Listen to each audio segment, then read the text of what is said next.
everyone, and welcome once again to Hobby Memorial Library and Mayborn Science Theater event. We have with us today our famous CTC astronomer, Warren Hart. Hey, Warren. Hello, hello. And you're going to be talking to us today about a round trip to Mars. Do you have your bags packed? I'm working on it. I have to keep cutting it back because there's not enough room for what I want to take. Okay. All right. Well, we are ready with your PowerPoint when you are. Okay, let's go ahead and let's start with it.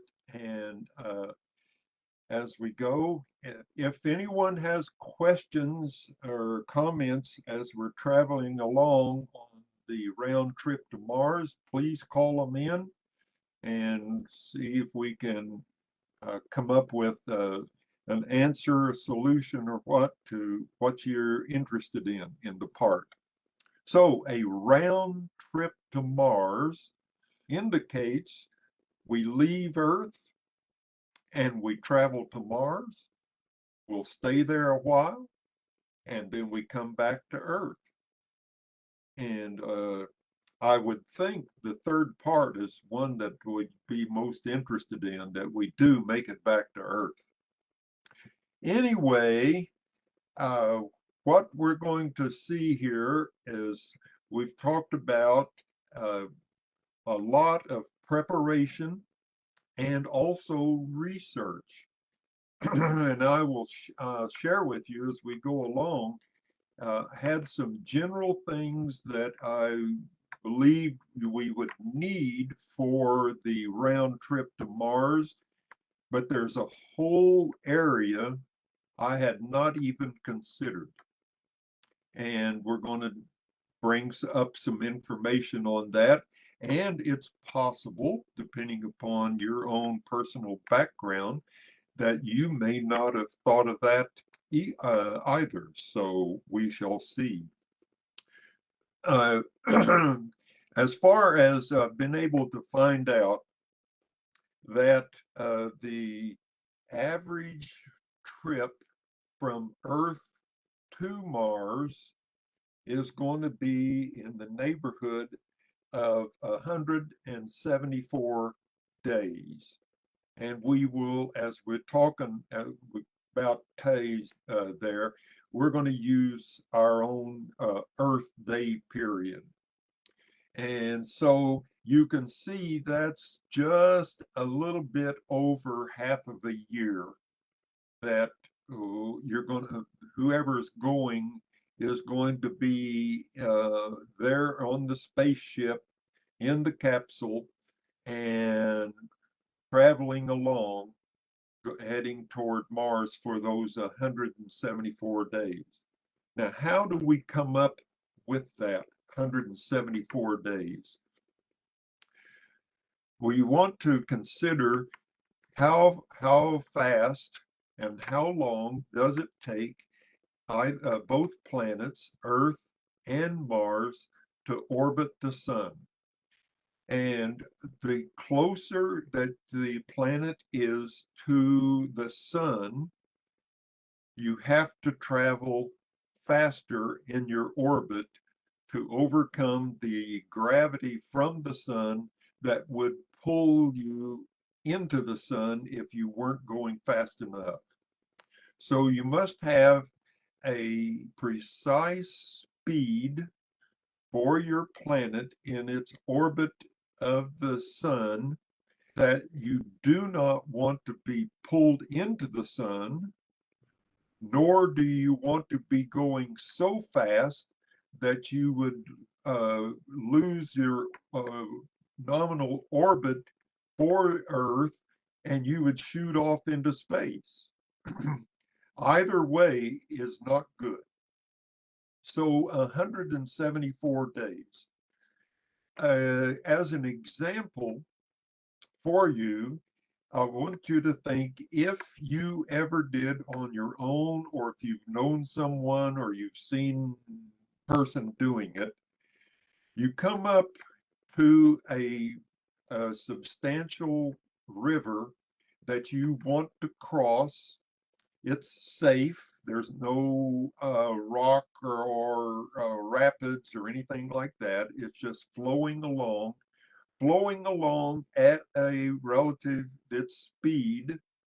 So you want to go from where you are on one bank of the river, and you look across, and there's a specific point that you want to go to. And you're going to swim across, and we're going to say that you have the capability to swim that whole distance. Now, are you going to plan to just jump into the water and keep swimming to go straight across to your point on the other side, disregarding the speed of the river? More than likely, to save your energy, you are going to want to probably go upstream on the river a certain distance that you have figured out, because you have figured out how long it's going to take to get across the river, and you're going to be going, you want your path to be, as you're going, in essence like a straight across path, but it's actually going to be longer than just straight across, because you have to factor in the speed of the river. So you are going to go upriver and start up swimming to go across. And if you do it correctly, and your speed on the swimming, you're going to wind up right at the point that you wanted to go to, and you have not wasted any other energy, that as far as accidentally going downstream a little bit, you weren't fast enough, and so you have to swim harder to get back up on the path to go across. Same thing with going from Earth to Mars. Since Earth is closer to the sun than Mars, Earth travels faster around in its orbit. Our orbit is on the average 365 and a quarter days for 1 year. For Mars, because it is a little bit farther, their average time period using our Earth days is, and we see here, it's 687 days for one orbit of Mars. That equivalent comes out, that's 1.9 years. And so in essence, 23 months it's going to take of our days to go from Earth to Mars. And that's just to get there. So here we have our 174 days. As you see there, we're going to make it to Mars. One of the things we want to make it, as we were going across from one place to the other, we want to calculate when would be the best, and you've heard them say on the radio and on TV, when is the launch window at its best. And so you're going to, because we're going the fastest, we are going to go at a time and a point in relation to Mars that's going to be different than just straight across. Factoring in is the speed difference between Earth and Mars, but also, like on the river, how fast can you swim? How fast is the spaceship? So all of that has to be factored in there. And the computers have figured out that the best time when Earth is going to be the closest to Mars at 174 days. Now, notice the next leg. You're going to sit on Mars for 539 days. Why? Well, because when you get ready to come back, you're going to do the same calculation, you want to travel that distance, Mars to Earth, using the minimum amount of fuel to get back, which would be 201 days. And so that's why you have to wait almost on Mars, a total orbit for Mars to then get the correct window to leave Mars to get back to Earth. And that's why the total adds up, as you can see there on the screen, 914 days, or right at very close to 2.5 Earth years. Now, here's what I had used here. In this, the technical capability of that, we have figured the distance from Earth, and when we go out from Earth toward Mars, we're going to progress into some territory that no human being has ever been in. Now, when we sent astronauts from Earth to Mars, pardon me, to the moon, it was relative there where they did leave our atmosphere, of course, and also what we call our magnetosphere. However, the trip was so short to get to the moon, about 4 days, 5 days, from what I can remember, their time on the moon was not that long, and they were able to get back round trip in, I believe, at about 10 days or 2 weeks, thereabouts. But here, when you go to Mars, you're going to be out in the solar system space for quite some time. Notice on there, on the slide on the PowerPoint, it talks about gravity or lack of gravity. And here is what we are getting into, which I had not even thought about, but we're getting into what happens to the human body when you decrease, you're in a place where the gravity has decreased or it has increased, because your body is designed here on Earth to have our natural gravity, and it works so that our blood will flow throughout our body, uh, being pumped by our heart to move it around at the rate, the speed, the volume, and everything that we want to happen.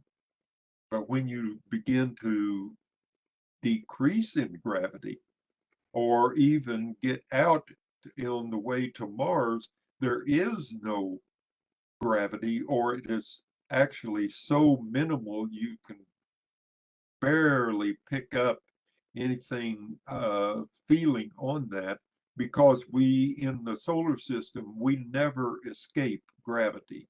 We don't escape it from the sun.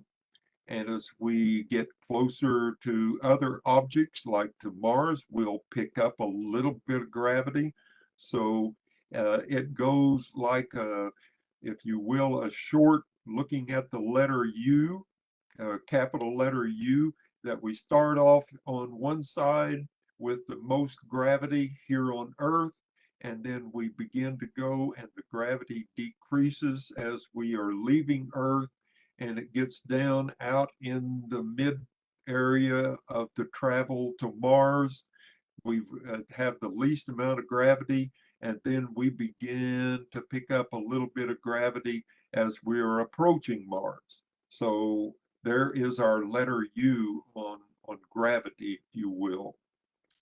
And some things about that we have to factor in, and here is one point. There are 5 hazards that NASA has been dealing with and working on to have us have them work on understanding they anticipate what's going to happen to the humans that are the astronauts. And one is the thing here about the gravity. So, Where are you? there, what we would have, just leave it right there on the one that you have there, Okay. Cindy. Okay. That's good. The equipment that we have to create equipment for us, we have to, on the trip to Mars, while there and on the way back, we have to figure out how to develop gravity.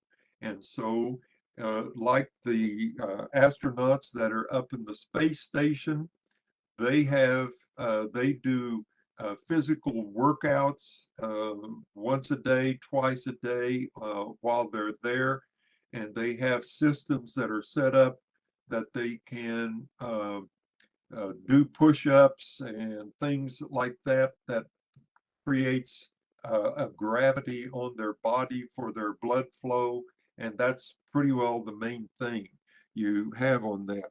And so here is one thing on this, and we can go, Cindy, let's go to the point about in the equipment that we're going to talk about. Here, those 5 hazards. So let's look at find the 5 hazards, and we'll start out and seeing on this, and we'll get it down there. The first one we're going to pick up on in the hazard there is about radiation. And on radiation, what we want to be concerned about is that we are outside of our protective shield here on Earth, the magnetosphere, and which keeps away then for us the radiation from outer space. And when you There we get go. out there, There we go. then what is problem is the radiation that's in space will come through the spaceship and through the human body as you go along. And reading about this, one of the things they said is approximately every I want to say every 6 hours, you get the equivalent of a CT scan. And so for 2.5 years, this is what you're going to be getting. And we have to figure out how to deal with that on the radiation. And what they want to do is have to figure out how to protect the ship and the humans that are on the ship from this radiation. And they are still trying to figure out how that is going to happen because they have not ever had a human being that has been out in the space for a period of time where the radiation would be severe like that, and what's going to happen and how they can get information. So the 5 hazards, the first one there is the radiation. The second one is the fact, the isolation, and also the confinement.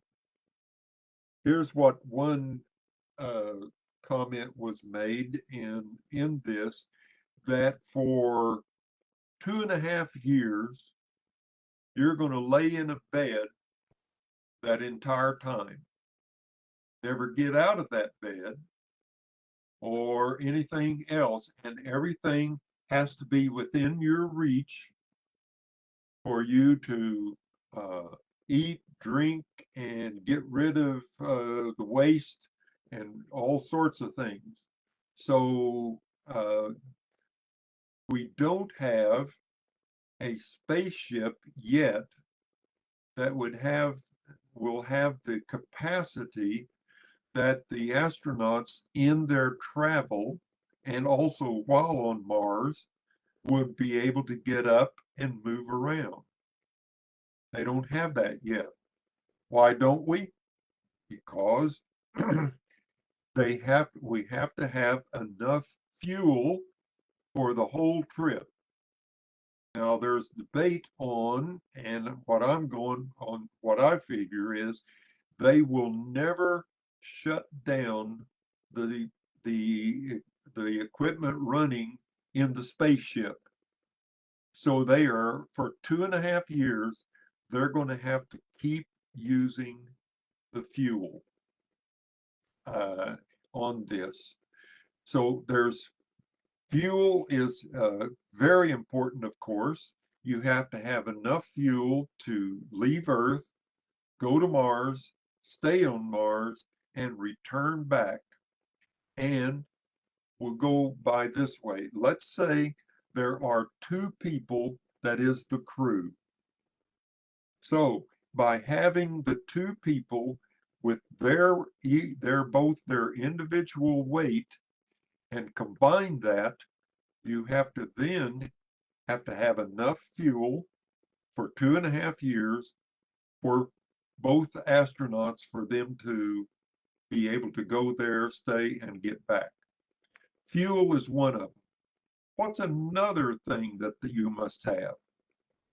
Well, you have to have enough water for each person for 2.5 years. You have to have enough food per person for 2.5 years. And you must have enough oxygen for each person for 2.5 years. So every time you add another human being on the crew, you have to multiply what you're going to need, specifically those four things: oxygen, water, food, and fuel.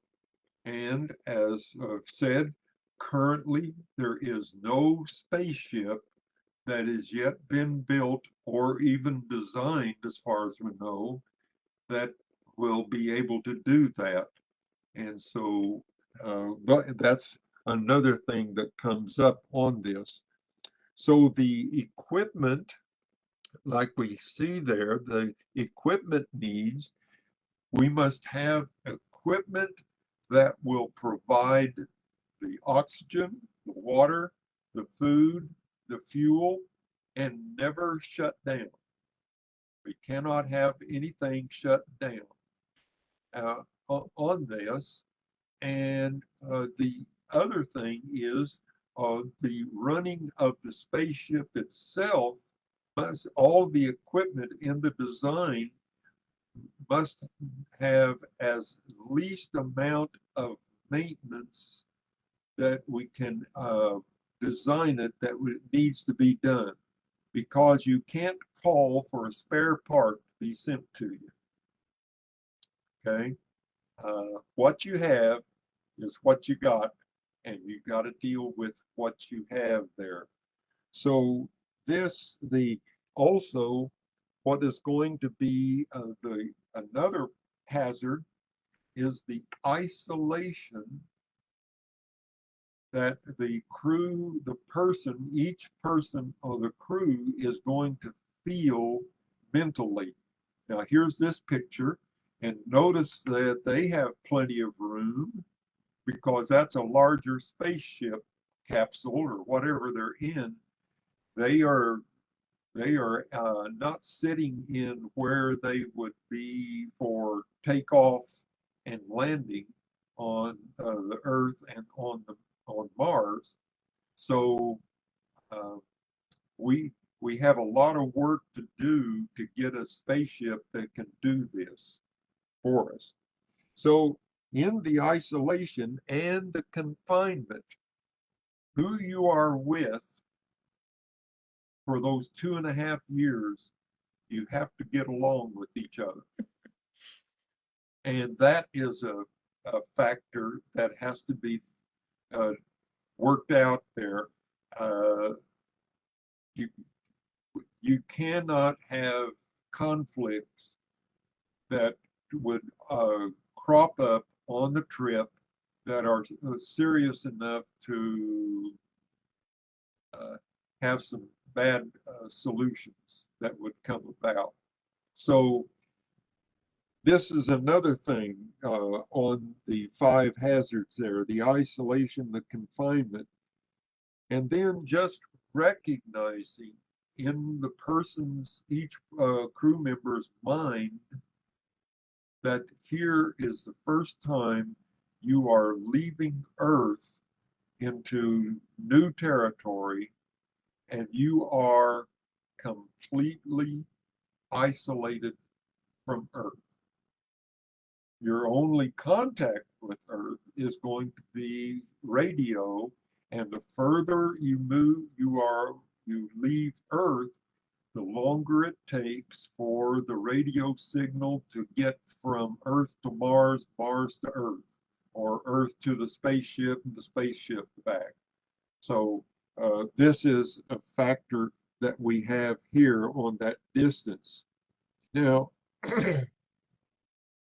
a third thing we have on the 5 hazards is the what we talked about is the gravity. We've done a little bit on this, and and then the last thing is that in the environment internally within the spaceship, we have to deal with the medical problems that are going to come up. Almost in a way, when the crew is selected and before they get ready to go, they will need to be, as I would understand, they're going to have to be separated from each other, and they're going to have to go through a complete system and getting rid of every bug, critter, whatever it is that lives on our bodies, and get rid of them if we can. Some we can't, we need to have for us to survive. But anyway, what you're trying to do is you have to do as best you can to prevent the possibility of some crew member coming up with an infection. What are you going to do with an infection? Well, hopefully there's going to be some medical personnel, maybe a doctor is what's going to go along. And you don't want the doctor to get sick. So what can be done in that spaceship for that travel time and that time on Mars and the travel time returning? And you have to be cautious about, and the gravity is important. And those are some of the things that I didn't realize, that when the gravity decreases, that has an effect on the pressure, the blood pressure on the back of your eyeballs. And if that decreases because of the gravity, you can go blind eventually on time period. Also, another thing with the lack of gravity, then how about the blood flow through your brain?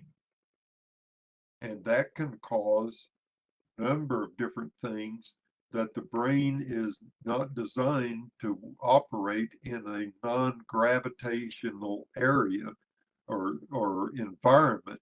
And so these are things that must be worked out prior to, and I would expect, and I doubt if they'd ever ask, but I would suggest that when they finally get a spaceship that can do a short run from Earth out beyond the moon and back, and we'll say, let's go for 1 month and have that and do all this. And when they get back, how do they do medically?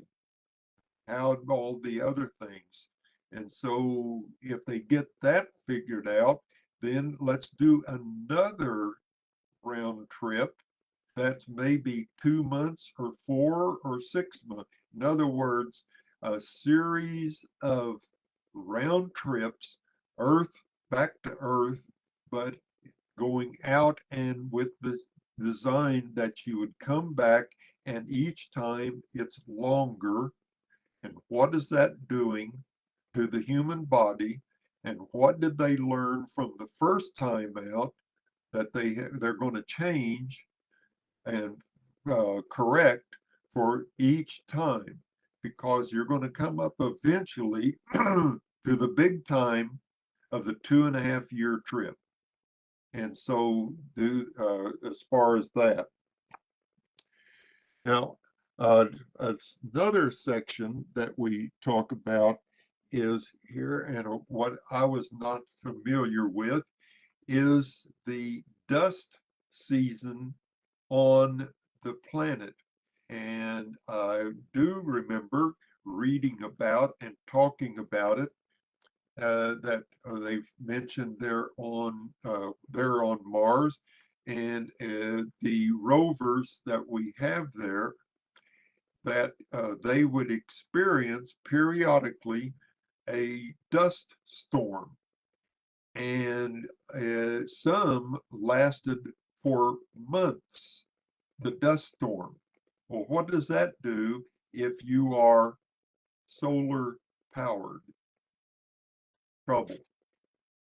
And what happened, and I think it was Discovery, one of the rovers was involved in a dust cloud that lasted for months, for a number of months, and it was coated with the dust and no sunlight to recharge or power the batteries there, and it finally, if you will, was it died, and so that uh, rover is of no use anymore.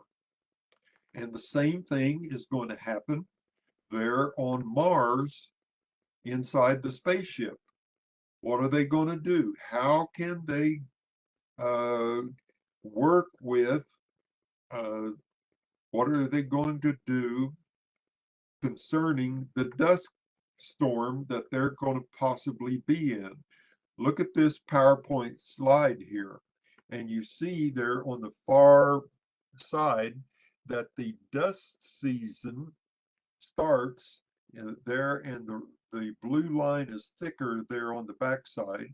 It starts in the southern hemisphere of Mars in the spring, and it will continue all the way around to the next point to the southern hemisphere in its summer. Now we have about 3 months there, about plus or minus, for each of our seasons. Remember that the orbit of Mars is almost let's see, what did we say here? Uh, Almost 2 years, 23 months. So if we just want to divide it up, it's not quite the same. We have to do it more accurately. But if you divide 4 into 23, you almost have a 6 month, 5 to 6 month season. So when you have the season, the Mars spring start, and a dust storm comes up, the possibility that thing could last 4 to 5 months. Now, what are you going to do if you are relying on solar power, in plus also to add to your fuel power that you have on board? So they have to work that out. Now, the other things that are concerning here is, like you see the question of the uh, up there on the screen, who's going to finance it? Is there a single country that would have the finances on its own to finance a spaceship with a crew, a human crew, to do the 2.5 years? Now, recognize now the 2.5 years is the minimum time for travel to Mars, staying on Mars, and returning. Those, all three of those are the ideal short-term time. So what are they going to have to do? Look at there for the preparation for the entire round trip. You, what would be logical, you would send supplies to the moon first before we decide to go to Mars. What are you going to send there? Well, look here. Send in cargo spaceships, fuel, water, oxygen, food, equipment, and people, a crew that would stay there on the moon. And as each cargo comes in, they would take that and would take the whatever the pieces are there and build the spaceship on the moon. What's the reason for that? Look at the fourth line down there. If you have a moon station, then there's less gravity, and that's also a supply post. Exactly, that's what would be ideal.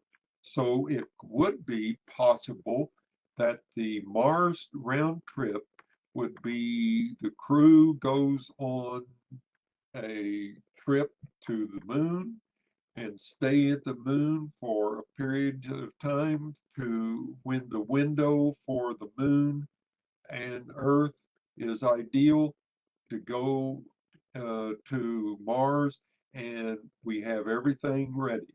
The spaceship has been built, and how you're going to test it, that I don't know, but you have enough fuel, water, and oxygen, food, equipment, etc. So this is what are some things here. I can answer this question real easily. My answer is no. I don't anticipate that I would be alive to see the Mars round trip to happen. I don't see it for until the next decade. Uh, I know things can happen and technology can improve, but still there is a lot of unknown that needs to be worked out before we send the guinea pig humans to Mars and back. So uh, I would say maybe if you have grandchildren, it's a possibility that that might be the age to grow up into adulthood, maybe far enough along that they would be the first ones that would go on the trip. Or maybe your grandchildren's grandchildren. We don't know how long it's going to take before we have the spaceship that's going to be that has the capability of those four major things: oxygen, water, food, and fuel, and then plus all the other things we're going to take will be going along by medical facility capabilities and what you're going to need. And I'm sure some things are going to come up that nobody has thought of yet. Then all of a sudden, oops, we got to get that worked out before we send any people off on the trip. So Warren, yes, go ahead. you had mentioned that it might be smart to work with AI and actually send AI robots up there with 3D printers Yes, so that they can create what they need to create. And then that negates the whole food, water, all of that. And all they need is the ability to recreate or repair their own things. What do you correct. think of that? Are we That closer to would doing be that? ideal if they can develop an AI robot that would be able to do it. And so that's even, I would say, the beginning there before we even consider sending a human being up for a test run too. Good point. Well, that was So, your point. well, okay. So anyway, uh, are there any other thoughts as we'll begin winding this down here in a little bit that those of you that are watching are there other things that have come to mind what would be we need to consider for the spaceship, the trip, and other things that would be involved on the round trip to Mars? Does anyone have anything that they want to send in and let us dwell on that? Any questions, Alyssa, at the moment? No, we don't have any right now. I Okay. have a couple of questions. Okay. Why, like, what's on Mars? Because we've sent probes. We know what's on a lot of different planets. Is there something on Mars we need? Well, there's some minerals there, but if you're going to get minerals, you got to have equipment to get the minerals, and you're going to have to travel to where the mineral is. You know, it's not like you travel to a point, get out, dig up such and so, get back in, put it in, pack it away, and then your vehicle, you'll drive off to some other place and go. Uh, it depends on where it is, how much is it, and is it worth going to for the cost and the consideration of the danger to the human beings. And so different questions need to be considered, asked, and dealt with. But So go ahead. a lot of people are going back to the moon right now. That Yes, seems the to be where people are wanting to go. plan would be for that because we do have experience, but we don't have the experience of a longer period of time staying on the moon for the construction crew, we'll say. They're going to have to build uh, habitation facility. They're going to have then a storage of what's going to be needed for the big spaceship when it is constructed there. Um, Maybe Legos will get in on this. I don't know. It's indestructible. Yes. So that Well, that would be ideal, I guess. so are you familiar with anything that is going on right now? Because I know, people talk about, oh yeah, we're planning on going to Mars. We're planning on going to Mars. Do we actually have any type of technology that is even close to bringing that much fuel for 2.5 years? Because we're not going to be able to like fill up in the gas station once we get to Mars. Yeah. Do we Well, even have anything in existence like that? well, one thing would be if we could design the spaceship that uses nuclear energy. And that would last long enough.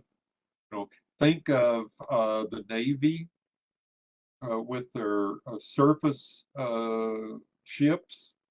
that are nuclear powered, the submarines that are nuclear powered, and they come in to refill the gas tank about every 3 years or 4. So there's that possibility, uh, and use that. So when we say fuel, we probably are going to need to go away from hydrocarbon as far as, we'll say, the gasoline and the fuel that the spaceship is using right then. Now, is there enough nuclear energy power capability to help the spaceship lift off the surface of the Earth and off the surface of the Moon and lift off the surface of Mars? So, And what's going to happen with nuclear power in a different gravity? yes, don't know. That's Don't right. know. Yeah. So a lot of doctoral dissertations are in the view down the road here for different things. But that's a good point you're bringing up, because those things are required: fuel, water, oxygen, food. But if there's just AI, then all you need is the fuel pretty well. Because the other three you don't have to have unless there is equipment on board that they want to use as far as taking along for experiments. But it Well, would be the uh, big requirement for a human being, as opposed to what's the AI is going to be using there in the spaceship. well, would the AI be capable of building things with 3D printers? I mean, like, do you see that as something that we would be able to do? Shoot it off to Mars with nuclear power, and then start building stuff from a 3D printer. Well, we'd have to see, has there been already with an AI robot, can it build something here on Earth? I don't know if they have. It's possible, but that would be something I would think they need to develop up a program to do that and monitor the AI robot. How well is it doing it? Mhm. And like you Yeah, say, have a 3D printer.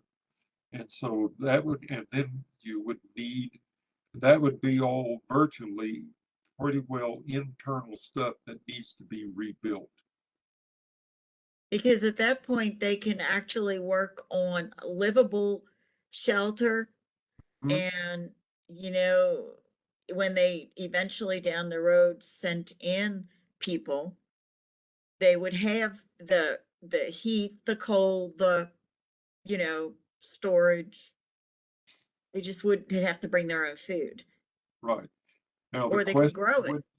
would, the question, another question would be, we're talking about the radiation, which is a significant problem to deal with for the humans. What is that going to do to a purely mechanical robot? Does radiation over a period of time, does it have any effect on a piece of equipment? Don't know. Is any of this research taking place? I mean, it might be secret, but Well, there'll is it, probably be some secret, and I'm sure that there are some other countries that are uh, trying to go along and do that, because there is another moon race, if you want to call it, of who's going to be the first one for a human being to get back to the moon. Which country? or which countries, plural, if the crew is made up of more than one nationality. So are they doing the moon visits again to build a station there? Do you know if that's what the purpose, because we've already determined there's not that much mineral wise, right? Yes, on the moon, you mean? Yeah. Mm-hmm. I would think that there is thoughts of that have been bounced around, and whether that's been released to the public for, oh, okay, didn't know you were thinking about doing that too. Or is that under cloak and dagger secret? But Yeah, those are good questions to ask.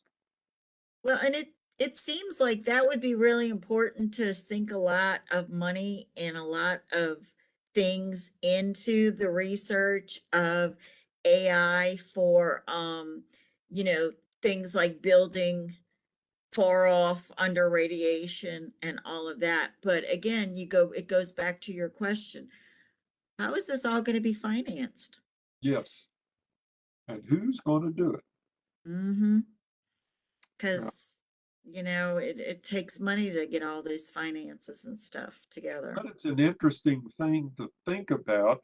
And now, hopefully, for those who have been listening to what we've been talking about, if you next time you hear someone in conversation talks about going to Mars, you have some things to share with them that some of the things you tell them, they probably have not thought about. Well, I didn't think about it. I was thinking we were heading to Mars until we started having this conversation. And I'm I like, know. yeah, I'm not going to be going to Mars anytime soon. Yeah, we started looking into this last year, didn't Mm, yeah, yeah. And it, it's a ways off. we? Yes, yeah. Uh, I would not put any money on a bet that it will happen in this decade. Yeah. However, I mean, AI has done some leaps and bounds.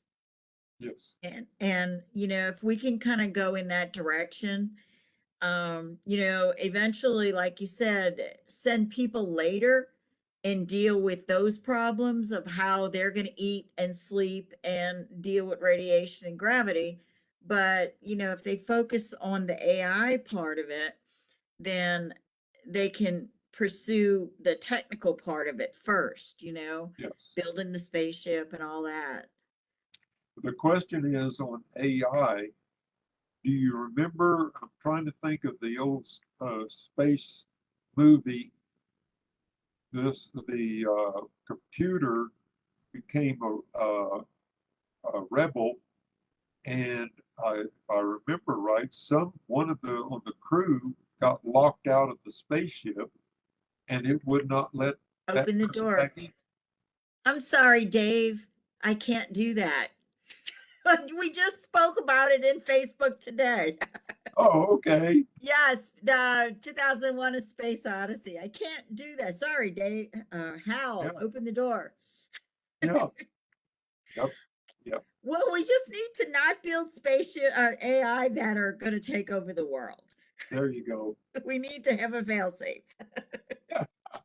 So, hey, Okay. Alyssa, any questions before we start wrapping up? No. No? Okay. All righty. Well, Warren, you're always fascinating to talk to. And we really love the idea that you had all this insight about what we can and cannot do going to Mars. It's always great to talk with you because you've just got a lot of information. And I always tell you, and I always tell people, it's all in your head. Yeah, It's like I know you coming research out. all the It's time, coming but you've out got it right all here. stuck in your head. So, well, Well, thank you. like I've said in the past, different times, what I been experienced doing stuff that what I say is a certain percentage of it is true, the other is conjecture. And I would say on this one, maybe it may be 30% is true and 70% is conjecture. I don't know. It's a greater Well, amount. what you're doing is you're playing devil's advocate, and you've got a little bit of a realistic view of what would be needed to get there. A lot of times people just think, oh, well, we went to the moon, we can go to Mars. I'm like, different story. A very different story. Well, maybe you need to write up a long article for a newspaper and publish that and let people begin to think. So that's going to be on your agenda. Well, okay, we'll see. All right. Well, thank you once again. And before we go, I just wanted to remind you guys that next Thursday we have, I don't know why we put on a Thursday, but we did. We have the Constitution Day, legal challenges to the Bill of Rights. That'll be at noon with Dr. Leanne Temple. And so that'll be a really interesting event to watch. It'll be here on Facebook. We also, starting tomorrow, we're going to be having a once a month gaming break at the library. So show up at the library at 12:30 to 2 o'clock to play Mario Kart and Smash Brothers. And then on September 21st, we have for Hispanic Heritage Month, Cooking with Chef Eugene. He's going to be demonstrating a traditional Hispanic dish. And we're going to have Warren again in September. He's going to be coming back for another night sky tour.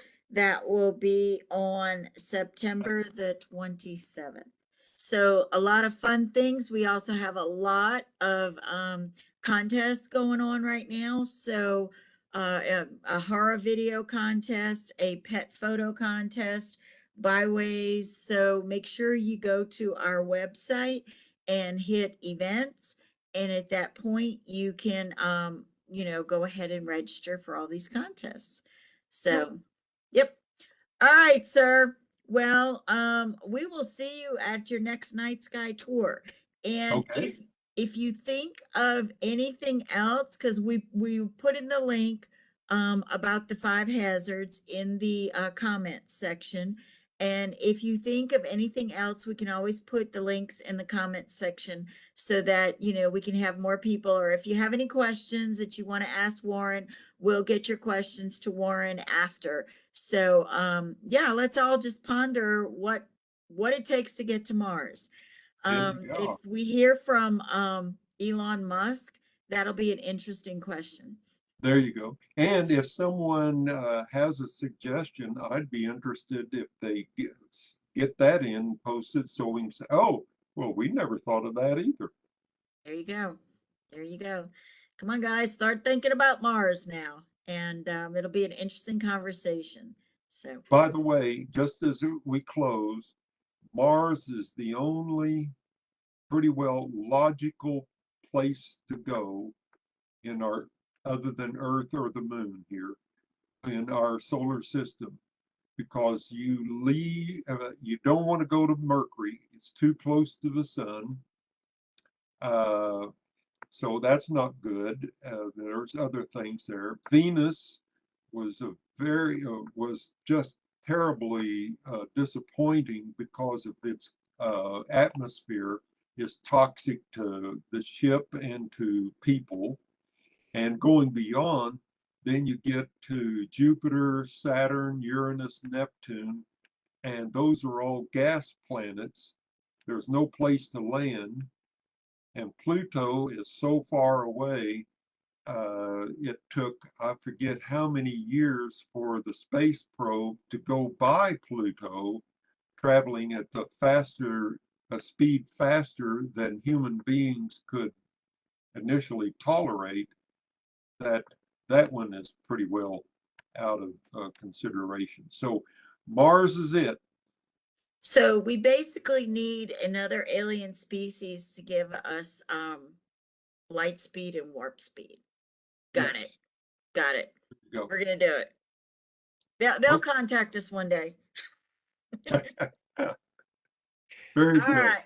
Okay, well, you have a great day, and everybody have a great day. And thank you once again for joining us. And we will see you next week for the Constitution Day. So, Bye-bye. Appreciate you bye. coming. Thank you, Warren.